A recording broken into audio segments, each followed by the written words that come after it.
Going on to Jerome's. So, of course, we know that Justin Jefferson and Jordan Addison are the best wide receiver duo in the National Football League, despite what some idiotic lists this offseason would suggest.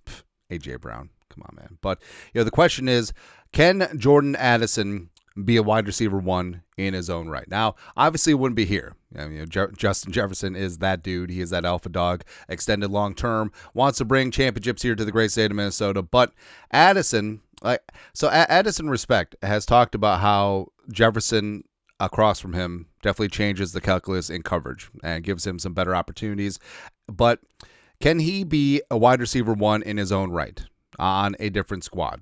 Right, and could that thinking come to a head when it comes to contract time with Jordan Addison and or potentially trading him? Now, we need to say this for the 17,000th time. I'm a Jordan Addison supporter. I think that he's made mistakes off the field. I think that he does have a good support system around him. I think that his pops is fantastic. By the way, Ronaldo Addison is a great follow on Twitter. Like, he gets after things, man. Love to see a father supporting his son like that. Always got his back. But Addison obviously has made mistakes. I feel like last season, during the season, he turned the corner, though. I feel like he was much more accepting of mentorship from Jefferson. I feel like he's getting a better head on his shoulders and going from there and knocking on all the wood. Hopefully there's no off-season incident this time around, and getting the DUI case straightened out, and facing his 3-game suspension next year, and we'll go from there. But the question is, can Jordan Addison be that dude? Can he be a wide receiver one? So rookie season, played 17 games, 70 catches on 108 targets for 911 yards, 10 touchdowns. A fantastic rookie debut. Last year, so was hampered early on by an ankle. Try that again. Too many J's in this receiver room, but Jalen Speedy Naylor stepped up very mightily, had a career high in touchdowns, mainly with Addison out of the lineup. But Addison, last year when he came back for 15 games, 63 for 875 and 9 touchdowns on 99 targets. Now, he does have a great nose for the end zone. Plus, in 2023, when Jefferson missed a significant number of games with that hamstring, Addison was the Vikings de facto wide receiver one. So he was facing cornerback ones, was getting that extra double team attention, and he still thrived. He still did really damn good.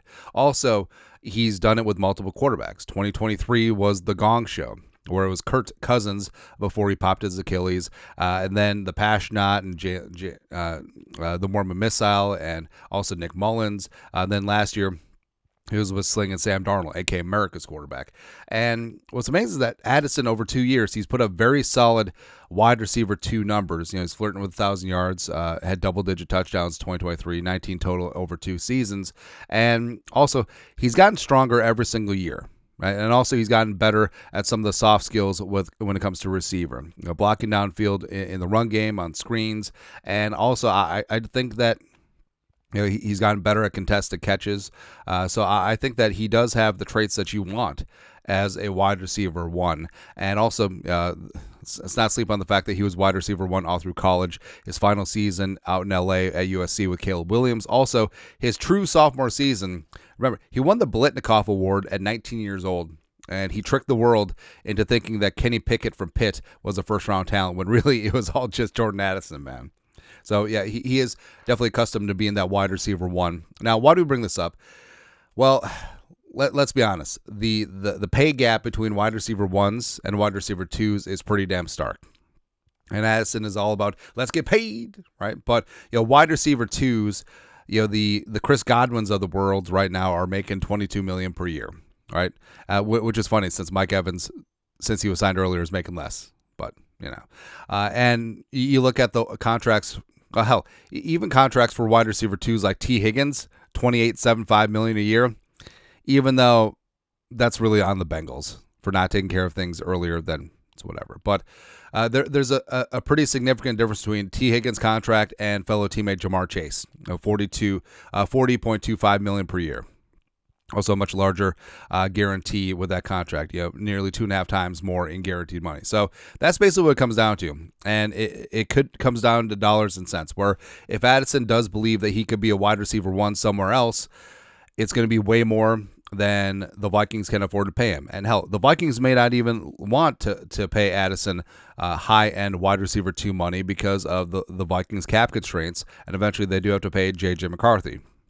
So Addison might just be a luxury that the Vikings simply cannot afford. That's why he's being brought up in trade talks. And again, I'm not an Addison hater at all, but I think that the Vikings have a trade asset that they may need to cash in on in the next couple of years just due to the economics of things. And also for Addison's sake, because if he can go out and get wide receiver 1 work, God bless him going to get it. And the fact that he's put up very solid numbers, averaging around 100 targets per year, wide receiver 1s are getting 150, 160 targets per season. So if you extrapolate this further, even taking into account the fact that he'll be playing cornerback 1s as opposed to cornerback 2s, I still think that Addison could be a consistent 100 catch, 1,300 yard, 12, 13 touchdown receiver, putting up wide receiver 1 numbers. So we'll see. Honestly, it will eventually come to a head, but it's perfectly fine. Even with the rookie quarterback J.J. McCarthy that they might have, quote-unquote, game manage, I think that Addison is still going to greatly benefit from Justin Jefferson's gravitational pull, getting cornerback 1s, getting doubled and tripled consistently, and Addison will still feast, and he will get paid. And the Vikings, they could trade him. They could let him walk in free agency, get those comp picks. But I think Addison is an absolute supreme talent. I think that he could certainly carry a team on his own as a wide receiver 1. And it's a good problem to have, having 2 aces, 2 wide receiver 1s, and go from there. But at a certain point, like we said, the economics may not be viable for the Vikings, and they may have to move on and or trade Jordan Addison. But until then, let's go out and get it, man. Again, J.J. McCarthy walk into the best situation ever for a first-time starting quarterback, a revamped offensive line, Kevin O'Connell calling plays, as well as these 2. Come on, baby. Let's go. Anyways, your thoughts are thoughts. Can Jordan Addison be a true blue wide receiver 1 in his own right? Yes. Yes. Let us know. Comment section. You guys are the best. You know what to do. Skull production value.